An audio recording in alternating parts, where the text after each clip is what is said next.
নমস্কার বন্ধুরা, বন্দনা রান্নাঘরে আপনাদেরকে স্বাগত জানাই। আজকের রেসিপি চানা পনির মশলা। এটা সম্পূর্ণ নিরামিষ একটা রেসিপি। একদম অনুষ্ঠান বাড়ির মতো বা বিয়ে বাড়ির মতো চানা পনির মশলা বাড়িতে কিভাবে তৈরি করবেন তারই একটা সহজ রেসিপি আজ আমি আপনাদের সাথে শেয়ার করছি।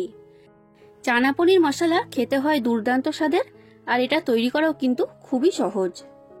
আমার এই রেসিপিটা ফলো করে আপনারা যদি বাড়িতে চানা পনির মশলা তৈরি করেন তাহলে তার স্বাদ একদম অনুষ্ঠান বাড়ির মতোই হবে।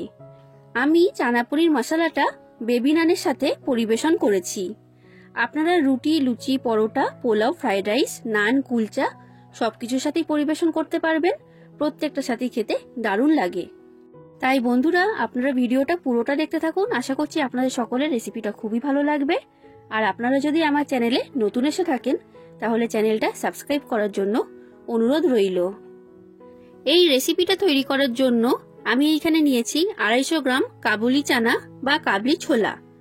আগের দিন রাতে জলে আমি কাবলি চানাটাকে ভিজিয়ে রেখে দিয়েছিলাম। দেখুন বন্ধুরা, এই সাইজটা জলে ভিজে এখন ডবল হয়ে গেছে। এবার এই জলটা আমি ফেলে দেব আর 2 থেকে 3 বার কাবুলি চানাটাকে ভালো করে জল দিয়ে পরিষ্কার করে ধুয়ে নেব। তারপর আমি আপনাদেরকে দেখাচ্ছি। তো দেখুন বন্ধুরা, কাবুলি চানা বা কাবুলি ছোলাটাকে আমি ভালো করে পরিষ্কার করে ধুয়ে নিয়েছি। এবার এটাকে আমি সেদ্ধ করে নেব। তার জন্য আমি এখানে একটা প্রেসার কুকার নিয়েছি। এবার প্রেসার কুকারের মধ্যে আমি কাবুলি ছোলাটাকে দিয়ে দিলাম। এবার আমি এর মধ্যে দিয়ে দিচ্ছি পরিমাণ মতো জল। আমি এখানে 1 লিটারের মতো জল দিয়েছি। এরপর আমি দিয়ে দিলাম ছোট চামচের 1/2 চামচের মতো লবণ, আর এরপর দিয়ে দিচ্ছি ছোট চামচের 1 চামচের মতো সর্ষের তেল।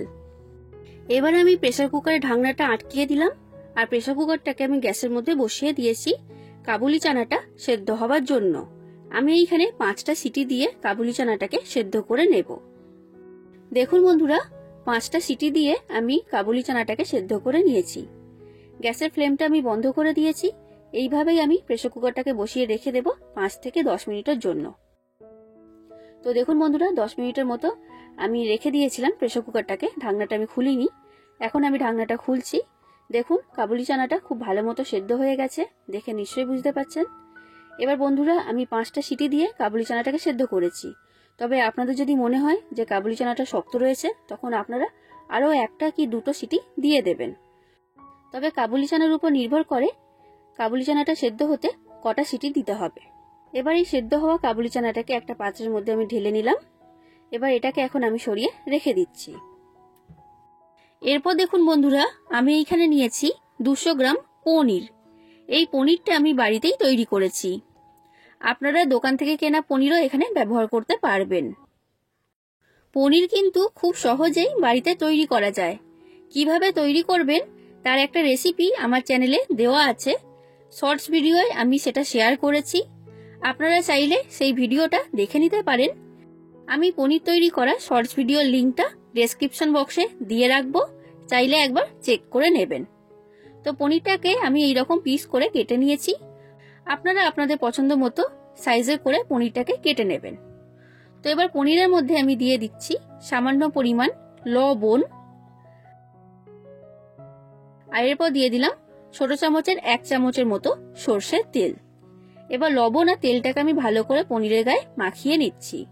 তেল দেওয়ার কারণে পনিরটা যখন ভাজা হবে তখন কিন্তু পনিরটা কড়ার গায়ে আটকিয়ে যাবে না। তো দেখুন বন্ধুরা, লবণ আর তেলটাকে ভালো করে পনিরের গায়ে মাখিয়ে নিয়েছি। এখন আমি পনিরটাকে সরিয়ে রেখে দিলাম। এবার আমি এখানে একটা পেস্ট তৈরি করব। তার জন্য আমি এখানে একটা মিক্সি জার নিয়ে নিয়েছি। এবার আমি মিক্সি জারের মধ্যে দিয়ে দিচ্ছি বড় চামচের 2 চামচ কাজু বাদাম। এরপর দিয়ে দিলাম বড় চামচের 1 চামচ পোস্ত। এবার এই কাজু আর পোস্তটাকে আমি প্রথমে গুঁড়ো করে নেব। তো দেখুন বন্ধুরা, এটা আমার গুঁড়ো করা হয়ে গেছে। এবার আমি এর মধ্যে দিয়ে দিচ্ছি টমেটো কুচি। আমি এখানে বড় সাইজের 2টো টমেটো দিয়েছি। এরপর দিয়ে দিলাম 2 ইঞ্চি মাপের একটা আদার টুকরো, আর আদার টুকরোটাকে এইরকম ছোট ছোট করে আমি এর মধ্যে দিয়েছি। এরপর দিয়ে দিচ্ছি 4টে কাঁচা লঙ্কা, আর এরপর দিয়ে দিলাম অল্প পরিমাণে জল। বন্ধুরা, এবার এই সব কিছুর একসাথে আমি একটা পেস্ট তৈরি করে নেব। তো এই পেস্টটা আমার তৈরি করা হয়ে গেছে, আর একদম মিহি করে আমি পেস্টটা তৈরি করেছি। এবার আমি রান্নার দিকে চলে যাচ্ছি। গ্যাসের মধ্যে একটা কড়া গরম হতে বসিয়ে দিয়েছিলাম। কড়ার মধ্যে আমি দিয়ে দিয়েছি পরিমাণ মতো সর্ষের তেল। বন্ধুরা, রান্নাটা আমি সর্ষের তেলে করছি, তবে আপনারা চাইলে এখানে রিফাইন্ড অয়েল ব্যবহার করতে পারবেন। তেলটা এখন খুব ভালো মতো গরম হয়ে গেছে। এবার এই গরম তেলের মধ্যে আমি দিয়ে দিলাম পনির। এবার পনিরগুলোকে আমি ভেজে নেব। খুব বেশি ভাজার প্রয়োজন নেই, হালকা করে ভেজে নিতে হবে। তো দেখুন বন্ধুরা, পনিরগুলো আমার ভাজা হয়ে গেছে। এবার তেলের মধ্যে থেকে এগুলোকে আমি তুলে নিলাম। সব পনিরগুলোকে আমি তেলের মধ্যে থেকে তুলে নিয়েছি। এবার এই তেলের মধ্যেই আমি দিয়ে দিলাম একটা তেজপাতা। এরপর দিয়ে দিচ্ছি গোটা গরম মশলা। আমি এখানে দিয়েছি 4টে ছোট এলাচ, 5 থেকে 6টা লবঙ্গ আর 2টো দারচিনি। এরপর দিয়ে দিলাম ছোট চামচের হাফ চামচ গোটা জিরে। এবার এইগুলোকে কয়েক সেকেন্ড নাড়াচাড়া করে আমি ভেজে নিলাম। এবার আমি এর মধ্যে দিয়ে দিচ্ছি তৈরি করে রাখা পেস্ট। সব পেস্ট আমি এর মধ্যে দিয়ে দিয়েছি। এবার এটাকে ভালো করে ভেজে নিতে হবে। গ্যাসের ফ্লেমটা মিডিয়াম থেকে হাই ফ্লেমে রেখেই এটাকে আমি ভেজে নিচ্ছি। আর এটা ভাজার সময় খুব ভালো করে নাড়াচাড়া করে ভাজবেন, না হলে এটা কড়ার গায়ে আটকিয়ে যাবে। তো দেখুন বন্ধুরা, পেস্টটাকে আমি ভালো করে ভেজে নিয়েছি, আর এর মধ্যে থেকে তেল বের হতে শুরু করে দিয়েছে। এবার আমি এর মধ্যে দিয়ে দিচ্ছি কিছু মশলা। তো সবার প্রথমে দিলাম সামান্য পরিমাণ হলুদের গুঁড়ো। এরপর দিয়ে দিচ্ছি লঙ্কার গুঁড়ো। আপনারা যতটা ঝাল খেতে পছন্দ করেন সেই অনুযায়ী লঙ্কার গুঁড়োটা এইখানে দিয়ে দেবেন। এরপর দিয়ে দিলাম ছোট চামচের হাফ চামচ জিরে গুঁড়ো। এরপর দিচ্ছি ছোট চামচের হাফ চামচ ধনে গুঁড়ো। এরপর আমি এর মধ্যে দিয়ে দিচ্ছি ছোট চামচের 1 চামচের মতো কাশ্মীরি লঙ্কার গুঁড়ো। কাশ্মীরি লঙ্কার গুঁড়ো দিলে রংটা খুবই সুন্দর হয়, ঝাল একদমই হয় না। এবার আমি এর মধ্যে দিয়ে দিচ্ছি লবণ স্বাদ অনুযায়ী। কাবুলি ছোলাটা সেদ্ধ করার সময় আমি লবণ দিয়ে সেদ্ধ করেছিলাম, তাই লবণটা এখানে পরিমাণ বুঝেই ব্যবহার করবেন। এরপর দিয়ে দিলাম 1 চামচের মতো চিনি। আর এরপর দিয়ে দিচ্ছি ছোলে মশলা। আমি এখানে 2 চামচ ছোলে মশলা দিয়েছি। অনুষ্ঠান বাড়িতে বা বিয়ে বাড়িতে যে চানা পনির মশলা বা চানা মশলা আমরা খাই, তাতে ছোলে মশলা ব্যবহার করা হয়। তো সেই কারণেই আমি এখানে ছোলে মশলাটা ব্যবহার করেছি, আর এই ছোলে মশলা দোকানে কিনতে পাওয়া যায়। এবার আমি মশলাটাকে ভালো করে মিশিয়ে নিলাম। এবার আমি এর মধ্যে দিয়ে দিচ্ছি অল্প পরিমাণে জল। যে মিক্সি জারের মধ্যে আমি পেস্ট তৈরি করেছিলাম, সেই মিক্সি জারটা ধুয়েই আমি এখানে জলটা দিয়ে দিয়েছি। এবার মশলাটাকে খুব ভালো করে কষিয়ে নিতে হবে। যতক্ষণ না এই মশলার মধ্যে থেকে তেল বেরোতে শুরু করছে, ততক্ষণ এটাকে কষিয়ে নেব। গ্যাসের ফ্লেমটা মিডিয়াম ফ্লেমে রেখেই মশলাটাকে আমি কষিয়ে নিচ্ছি। তো দেখুন বন্ধুরা, মশলাটাকে আমি ভালো করে কষিয়ে নিয়েছি। এবার এর মধ্যে থেকে এখন তেল বেরোতে শুরু করে দিয়েছে। এবার আমি এর মধ্যে দিয়ে দিলাম অল্প পরিমাণে জল। এবার জল দিয়ে ভালো করে মিশিয়ে নিলাম। এবার গ্যাসের ফ্লেমটা লো ফ্লেমে রেখে আমি কড়াটা ঢাকা দিয়ে দিচ্ছি 1 মিনিটের জন্য। 1 মিনিট পর কড়া ঢাকনাটা আমি খুলে নিয়েছি। মশলাটা এখন আমার খুব ভালো মতো কষানো হয়ে গেছে, আর এর মধ্যে থেকে কতটা তেল বেরোতে শুরু করেছে দেখে নিশ্চয়ই বুঝতে পারছেন। এটা এখন আমার তৈরি। এবার আমি এর মধ্যে দিয়ে দিচ্ছি সেদ্ধ করে রাখা কাবুলি ছোলা বা সেদ্ধ করে রাখা কাবুলি চানা। তো আমি এখানে জল সমেত কাবুলি ছোলাটা দিয়ে দিয়েছি।